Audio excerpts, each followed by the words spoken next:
பிரச்சனையா? அதெல்லாம் ஒண்ணும் இல்ல, உங்க வேலையை பாருங்க. வேலையை பாருங்க. என்னங்க அத்த, என்னாச்சு? ஏதாவது ப்ராப்ளமா? ஏங்க கொஞ்சம் சும்மா இருங்க.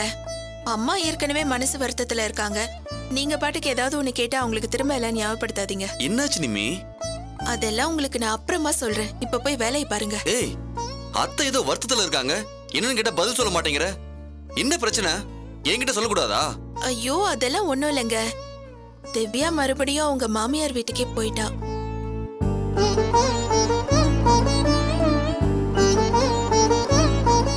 நிம்மி, நல்ல விஷயம் தானே. குடும்பம் ஒண்ணு சேர்ந்திருக்காங்க, அதுக்கு நம்ம சந்தோஷம் தானே பண்ணோம். இத பாருங்க, தேவையில்லாம பேசி அம்மாவை டென்ஷன் பண்ணாதீங்க. ஏற்கனவே அவங்க ரொம்ப நொந்து போயிருக்காங்க. இல்ல நிம்மி, நாமளும் பழைய மாதிரி இருக்க முடியாது. திவ்யா மேல ஏதாவது கோவம் இருந்துச்சுன்னா அதெல்லாம் விட்டுட்டு சுமூகமா இருக்கதான் பார்க்கணும். அத்த, நான் சொல்றத தயவு செஞ்சு தப்பா எடுத்துக்காதீங்க. சில விஷயங்கள் நடக்கணும்னு இருந்தா நடந்துதானே தீரும். அதை நினைச்சு நம்ம சந்தோஷப்பட வேண்டியதுதான். வருத்தப்படுறதுக்கு என்ன இருக்கு? மாப்பிள்ள, அவ ஏன் பொண்ணு, அவ என்னைக்கும் நல்லா இருக்கணும்னு தானே நான் நினைப்பேன். அவ வாழ்க்கை கெட்டு போகணும்னு என்னைக்காவது நான் நினைச்சிருக்கேனா?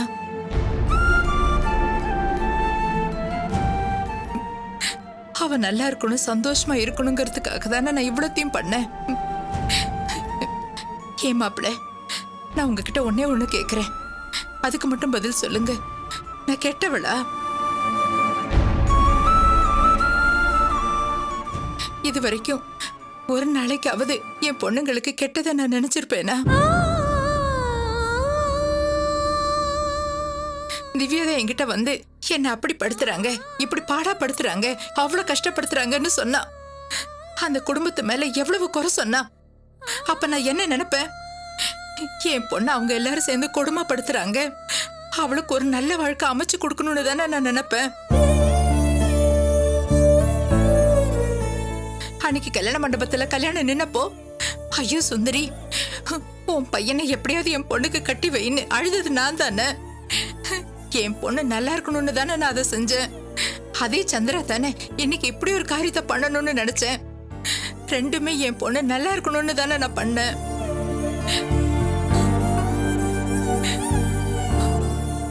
எல்லாமே நடந்து முடிஞ்சதுக்கு அப்புறம் ஒரு செகண்ட்ல என்ன கெட்டவளாக்கிட்டு மாமியார் வீட்டுக்கு போயிட்டாளு திவ்யா. இப்ப கூட மனசு கேட்கல, அவளுக்கு போன் பண்ணிட்டே இருந்தேன், எடுக்கவே மாட்டேங்கிறா. எப்படிங்க மாப்பிள்ள, ஒரே நிமிஷத்துல நான் இந்த உலகத்துல அவ்வளவு பெரிய பாவி ஆயிட்டேன், சுந்தரி புனிதம் ஆயிட்டாளா?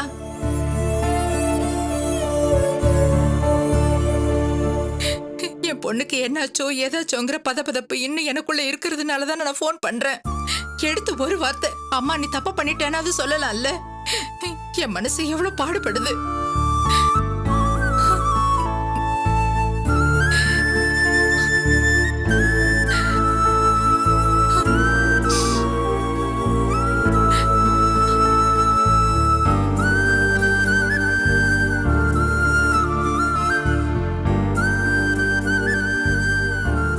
என்னம்மா நீங்க எதுக்கு வேதனைப்படுறீங்க? எல்லா தப்பையும் அவ பண்ணிட்டு இப்ப குத்தத்தை மட்டும் உங்க மேல போடுவாளா? அதை நினைச்சு நீங்க அழுதுட்டு இருக்கணுமா? நிம்மி, என்ன அமைதியாரு சொல்லிட்டு நீ எப்படி பேசிட்டு இருக்க? சும்மா இருங்க, உங்களுக்கு ஒண்ணும் தெரியாது. எங்க அம்மா அண்ணன் அவங்களுக்காக வேலை பண்ணாங்க. இவங்களுக்கு இருக்கிற சொத்துக்கும் மரியாதைக்கும் அந்த சுந்தரி அம்மா யாருங்க? அவங்க வந்து எங்க அம்மாவை அவமானப்படுத்துவாங்க, அதை பார்த்து சந்தோஷப்பட்டு திவ்யா அவங்களோட போவாளா? அவளுக்கு அவ மாமியார் முக்கியம்னா எனக்கு எங்க அம்மா தான் முக்கியம். இங்க பாருங்க, அவங்களுக்கெல்லாம் கை கட்டி பதில் சொல்றதுக்கு எங்க அம்மா ஒண்ணு ஆள் கிடையாது. இன்னொன்னு, தப்பு செஞ்சிருந்தா தானே பயப்படணும். எங்க அம்மா என்ன தப்பு பண்ணாங்க? இவ நினைச்சா மாமியார வசதியா வச்சு பேசுவா, பிடிக்கலன்னா அவங்கள மாதிரி கேவலமானவங்க இல்லன்னு சொல்லி நம்ம கிட்ட வந்து கம்ப்ளைண்ட் பண்ணுவா. அவ பேச்சையெல்லாம் ஒரு பேச்சா எடுத்துக்க முடியுமா? அம்மா, நீங்க எதுக்குமா தேவையில்லாம ஃபீல் பண்றீங்க? நீங்க உட்காருங்க, நான் சாப்பாடு போடுறேன், உட்காருங்க. சும்மா இருந்துமே, சாப்பாடு ஒண்ணுதான் இப்ப எனக்கு குறைச்சல. என் பொண்ணு என்னை விட்டு போயிட்டா, இனிமே நான் இங்க இருந்து என்ன பண்ண போறேன்? மா, அப்ப நான் உங்க பொண்ணு இல்லையா? திவ்யா மாதிரி ஒருத்தி உங்களுக்கு பொண்ணா இல்லாம இருக்கிறதே நல்லது. உங்களை என்னைக்கும் நல்லபடியா வச்சு பாத்துக்கிட்டு உங்க கௌரவத்துக்கு ஒரு குறைச்சலும் இல்லாம நான் உங்களை பாத்துக்கிறேம்மா. தயவு செஞ்சு நீங்க இனிமே அவ பேச்சை எடுக்காதீங்க. நீங்க முதல்ல உட்காருங்க, நம்ம சாப்பிடலாம். நிம்மி, நான் சொல்றத கேளுங்க, நீங்க முதல்ல உட்காருங்க. இல்ல ப்ளீஸ் நிம்மி, என்ன தொந்தரவு பண்ணாத, எனக்கு வேண்டாம். மா மா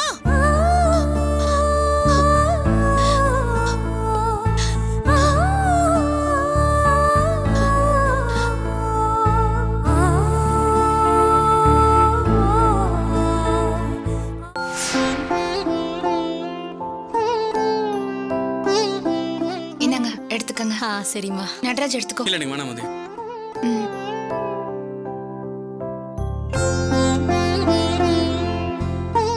எடுத்துக்கோங்க. நல்லா இருக்கியாம்மா? நல்லா இருக்கேன், நீங்க? நல்லா இருக்கேம்மா. எடுத்துக்கோங்க. நல்லா இருக்கேம்மா. நல்லா இருக்கேன், நீங்க? நான் நல்லா இருக்கேம்மா. அவங்களுக்கு கூடமா காப்பி? என்னங்க? தேங்க்ஸ்மா. என்னங்க பாட்டி? எனக்கு எதுக்குமா? பரவாயில்ல பாட்டி, கொஞ்சம் தான். சரி சரி குடிங்க. மா, நாளைக்கு துரான வருவார்லம்மா? ஏன் எதுக்கு? அவனை எல்லாம் கல்யாணத்துக்கு கூப்பிடல. என்னம்மா இவ்ளோ பெரிய விசேஷம் நடக்குது, துரான கூப்பிடாம விட்டுட்டீங்க? இந்த பாரு யசோதா, தயவு செஞ்சு அவன் பேச்ச எடுக்காத. அவன் ஒரு அயோக்கிய பையன். சும்மா இருங்கம்மா. என்னதான் இருந்தாலும் பெத்த பிள்ளையே இந்த மாதிரி வார்த்தையெல்லாம் சொல்லலாமா? ஏய், நீ வேற. அவனுக்கு பணம் தான் முக்கியம். அதுக்காக அவன் என்ன வேணாலும் செய்வான். அவ்வளவு கேவலமான பிறவி. அவனை என் வயித்துல சுமந்தேன்னு சொல்றதே பாவமா நினைக்கிறேன். நீங்களே இப்படி சொன்னா எப்படிமா? கல்யாணம் விசேஷம்னா ஒருத்தருக்கு ஒருத்தர் கூப்பிட்டு தானே ஆகணும். கோவம் வருத்தெல்லாம் இருக்கதான் செய்யும். அதெல்லாம் ஒரு பக்கமா ஒதுக்கி வச்சுட்டு உறவுக்காரங்களை கூப்பிடுறது இல்லையா? ஏய், அவன் எனக்கு உறவே இல்லைன்னு சொல்றேன். அவனை ஒளிச்சு தலை முழுவிட்டேன். அவன் என்ன கொண்டு போய் அநாத ஆசிரமத்துல சேர்த்தான்ல. என்னத்த காசு பணத்தை சேர்த்து வச்சு என்ன பிரயோஜனம்? வேண்டாம். நல்ல நாள்ல வேதனையை கிளப்புற மாதிரி எதுவும் பேசாத. போ போடி, போயிடு மரியாதையா. அப்புறம் என் வாயில இருந்து ஏதாவது வாங்கி கட்டிக்காத. வந்த இடத்துல வாயை வச்சுக்கிட்டு சும்மா இருக்க மாட்டேன். உனக்கு இதே வேலையா போச்சு. எங்க போனாலும் ஏதாவது ஒரு பஞ்சாயத்தை கிளப்பிட்டு இருக்க. சுந்தரியம்மா என்ன மத்தவங்க மாதிரியா? அவங்களையே அந்த மனுஷன் அந்த பாடுபடுத்துறானா அந்த ஆளு எவ்வளவு மோசமானவனா இருப்பான். பெத்த தாயே இப்படி சொல்லுது. ஆனா நீ என்னடான்னா அந்த ஆளுக்கு சப்போர்ட் பண்ணி பேசிட்டு இருக்க. வந்தமா, கல்யாணத்தை பார்த்தமா, சாப்பிட்டமா, மொய் எழுதுனமா, போனமான்னு போயிட்டே இருக்கணும். அதை விட்டுட்டு இந்த மாதிரி வேலையெல்லாம் பண்ணக்கூடாது. வாங்க வாங்க. எப்ப வந்தீங்க? இப்பதாங்க. காபி டீ சாப்பிட்டீங்க? மதி கொடுத்தா. இப்ப வந்து சரிங்க. வாங்க வாசுந்தரி வாங்க. சூர்யா, மா சூர்யா. அம்மா. புடவை ஒண்ணு வாங்கி வச்சிருக்கேன். ஆமாம்மா. அதை கொண்டா. திவ்யா. அத்தை. அம்மா எங்கம்மா போயிருந்தீங்க? டெய்லர் கடை வரைக்கும் போயிருந்தேன்ப்பா. யாருக்குமா இது? இரு வரேன். ஒரு நிமிஷம் இருமா. அம்மா.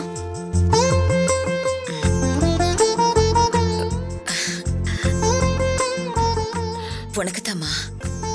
புடி.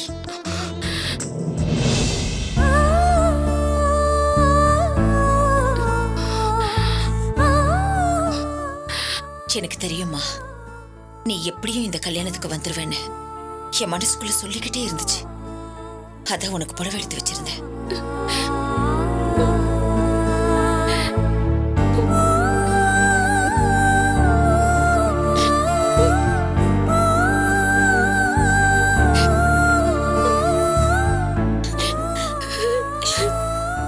என்னம்மா இது?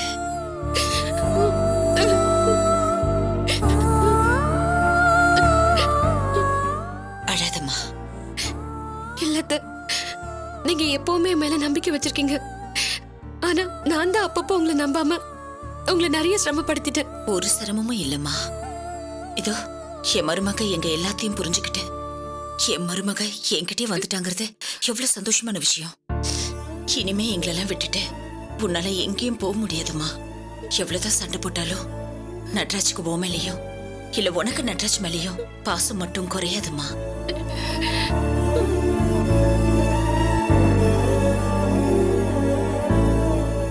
எனக்கு தெரியும் திவ்யா, நீங்க ரெண்டு பேரும் ஒருத்தர் மேல ஒருத்தர் எவ்வளவு அன்பா இருக்கீங்கன்னு எனக்கு நல்லாவே தெரியும். அந்த அன்புல தான் நீங்க கோவப்பட்டு சண்டை போட்டுக்கிறீங்க. அதே மாதிரி என் மேல, மதி மேல, சூர்யா மேல நீ எவ்வளவு பாசம் வச்சிருக்கேன்னு உன் மனசுக்கு தெரியும். அது சட்டுன்னு ஒரு நாள் வந்து யாரும் தொடச்சு எடுத்துட முடியாது.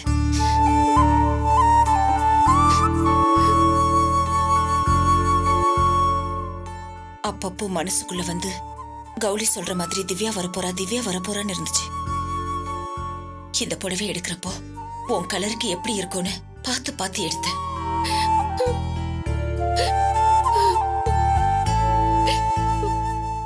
கல்யாண வேலை நடந்துட்டு இருக்கும்போது அப்பப்போ பீரோவை திறந்து புடவை எடுத்து பார்ப்பேன். அப்பெல்லாம் என் மருமக எப்போ வருவான்னு கேள்வி மட்டும்தான் இருந்துச்சு. ஆனா நீ வரமாட்டேங்கிற சந்தேகம் எனக்கு ஒரு துளி கூட இருந்ததில்ல. வந்துருவேன்னு தான் தோணுச்சு. தோ நீ வந்துட்ட. எனக்கு எவ்வளவு சந்தோஷமா இருக்கு தெரியுமா?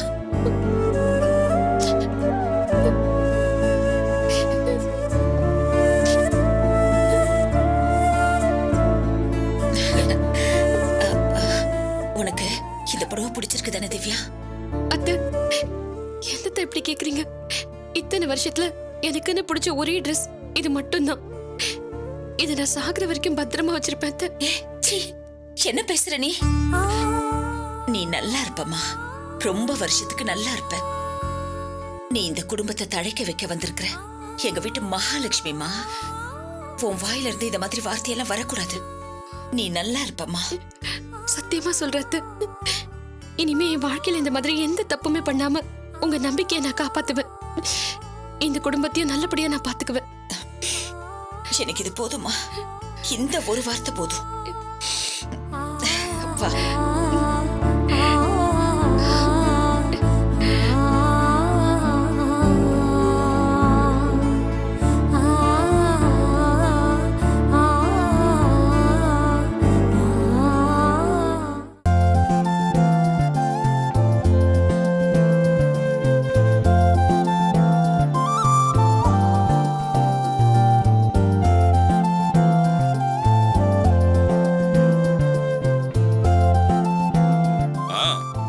ஆமாமா.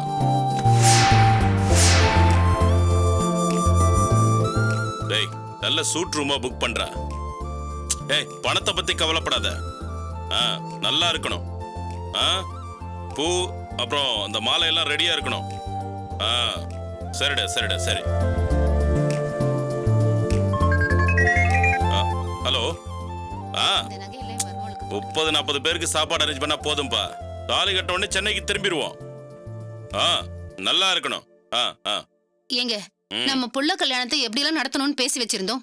நீங்க என்ன 30-40 பேர் வந்தா போதும்னு சொல்றீங்க? ஏண்டி கூறு கட்டவல? கல்யாணம் திருப்பதியில, இங்க இருந்து 1000-2000 பேரா போக முடியும்? அடியே, நான் செலவுக்காக பாக்கலடி.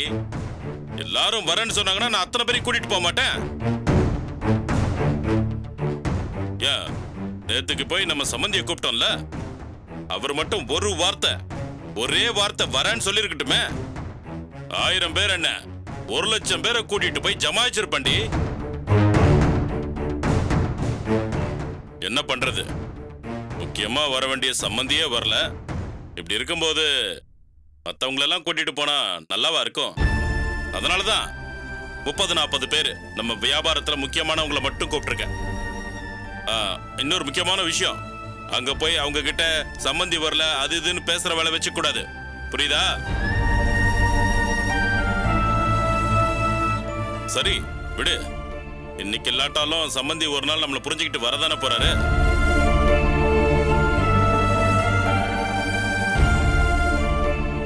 என்னம்மா, மருதாணி எல்லாம் வச்சு முடிச்சிட்டீங்களா? இதோ வச்சுக்கிட்டே இருக்கோம்மா.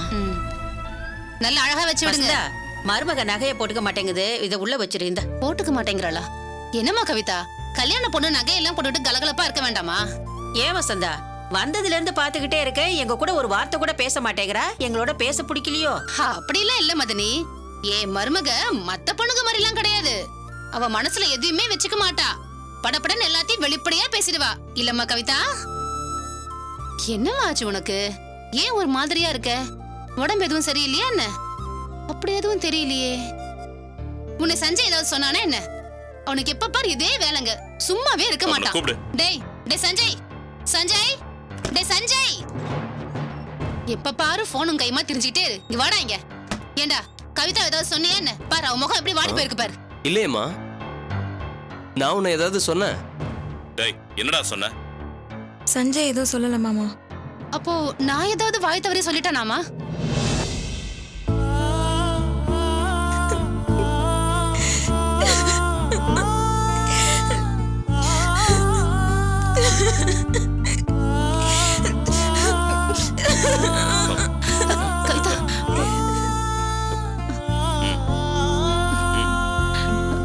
கவிதா கவிதா கவிதா கவிதா என்னம்மா இப்படி எல்லாம் அழக்கூடாதுமா. நீ இந்த மாதிரி அழறத பார்த்தா மத்தவங்க என்னம்மா நினைப்பாங்க? நாங்க என்னமோ உனக்கு பிடிக்காம தான் அந்த கல்யாணம் ஏற்பாடு பண்ணணும்னு மத்தவங்க பேச மாட்டாங்க? இங்க பாருமா, எதுவா இருந்தாலும் உன் மனசுக்கு பிடிச்சாதான் இந்த கல்யாணம், இல்லடா வேண்டாம். முதல்ல என்ன பிரச்சனைமா அதை சொல்லுமா. கேக்குறாங்கல்ல, பதில் சொல்ல. டேய் நீ சும்மா இருடா, எப்ப பாரு மிரட்டிக்கிட்டு. அம்மாடி அம்மாடி கவிதா கவிதா என்னம்மா எதுக்குமா அழுதுட்டு இருக்கிற? அழாதம்மா, சொல்லு என்னன்னு சொல்லு. கேக்குறான்ல, சொல்லுடா. எனக்கு கல்யாணம் நடக்க போகுது. அதுல எங்க வீட்டுல உள்ளவங்க யாருமே வந்து கலந்துக்கல. மனசுக்கு ரொம்ப கஷ்டமா இருக்காது.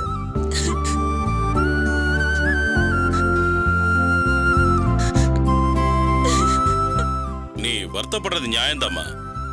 ஆனா நானும் உங்க அத்தையும் போய் உங்க அப்பா கிட்ட எவ்வளவோ கெஞ்சி பார்த்தோம். அவரு வரமாட்டேன்னு சொல்லிட்டாரு. இதுக்கு மேல எங்களுக்கு என்ன பண்றதுன்னே தெரியல.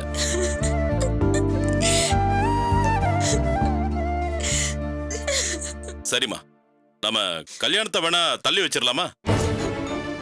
என்னங்க நீங்க என்ன பேசுறீங்க? இப்படியா ஒருத்தர் எடுத்தோம் கவுத்தோன்னு பேசுறது? ஏற்கனவே கல்யாணம் தள்ளி போயிட்டு இருக்கேன், நான் வருத்தப்பட்டு இருக்கேன். நீங்க என்னன்னா இப்படி பேசிட்டு இருக்கீங்க? கல்யாண விஷயம் ஒரு தடவை தடைப்பட்டு போச்சுன்னா அப்புறம் மாத்தி மாத்தி தடைப்பட்டுட்டே தான் இருக்கும். அதுவும் கோயில்ல வச்சு கல்யாணம் பண்றோம்னு சொல்லிருக்கோம். நீங்க என்னன்னா வேண்டாம் அது இதுன்னு பேசிட்டு இருக்கீங்க. அப்புறம் சாமி குத்தம் ஆட போதுங்க.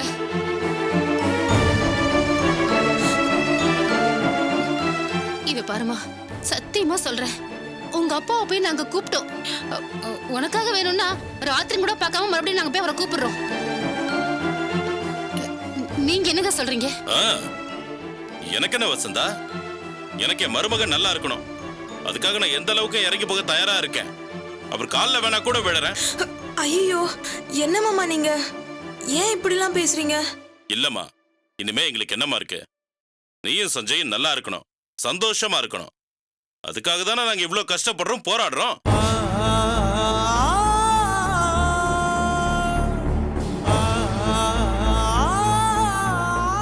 சரிங்க மாமா, நீங்க கல்யாணத்துக்கு ஏற்பாடு பண்ணுங்க. ஆமா, இப்ப கல்யாணத்துக்கு ஏற்பாடு பண்ணுங்கன்னுவ, அப்புறம் கேன்சல் பண்ணுங்கன்னுவ. நாங்க நீ சொல்றதுக்கெல்லாம் ஆடணுமா? டேய் பேசாம இருடா. எங்க முதல்ல அவனை வெளியே போக சொல்லுங்க. முந்திரி கொட்டை மாதிரி எதையாவது பேசிட்டு போடா வெளியே.